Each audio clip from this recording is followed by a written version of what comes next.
శ్రీ గురుభ్యో నమః. మేషరాశిలో జన్మించినటువంటి జాతకులందరూ కూడా తప్పనిసరిగా కొన్ని ముఖ్య జాగ్రత్తలు తీసుకొని తమ యొక్క పనులను నిర్వర్తించవలసి ఉంటుంది.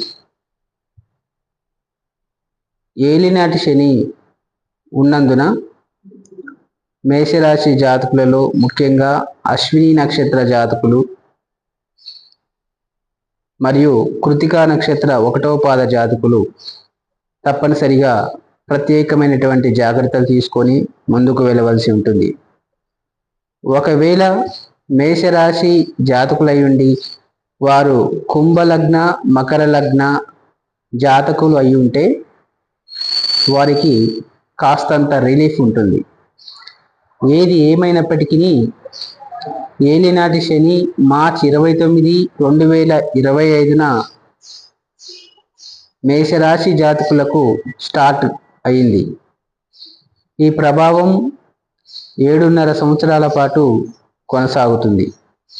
చాలామందికి డేట్ ఆఫ్ బర్త్ ఉండదు. ఉండిన వారికి నామనక్షత్రం ఆధారంగా రాశి నిర్ణయించబడుతుంది.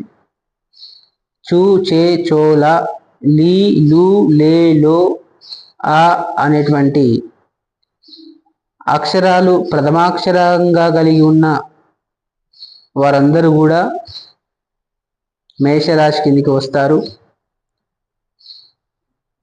వారు ముఖ్యమైన పనులు చేసేటప్పుడు ఆ పనులు మనకున్నటువంటి నవగ్రహాలలో శని, శుక్ర, బుధ, రాహు గ్రహాలకు అనుకూలంగా ఉన్న పనులైతే ఏలినాటి శని ప్రభావం తీవ్రంగా ఉండదు. శాస్త్రాన్ని లోతుగా అధ్యయనం చేసి శని యొక్క ప్రభావాన్ని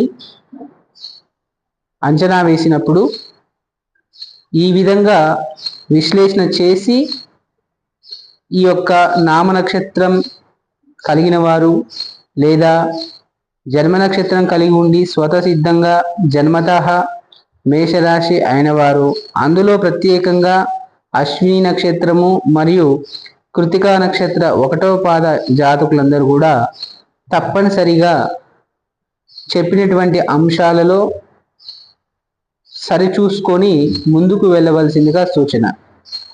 అంతేకాకుండా ఏదైనా ముఖ్య పని మీరు చేయదలుచుకున్నప్పుడు మీ పూర్తి డేట్ ఆఫ్ బర్త్ వివరాలతో సంప్రదించండి. దానికి అనుగుణంగా ముందుకు వెళ్ళండి.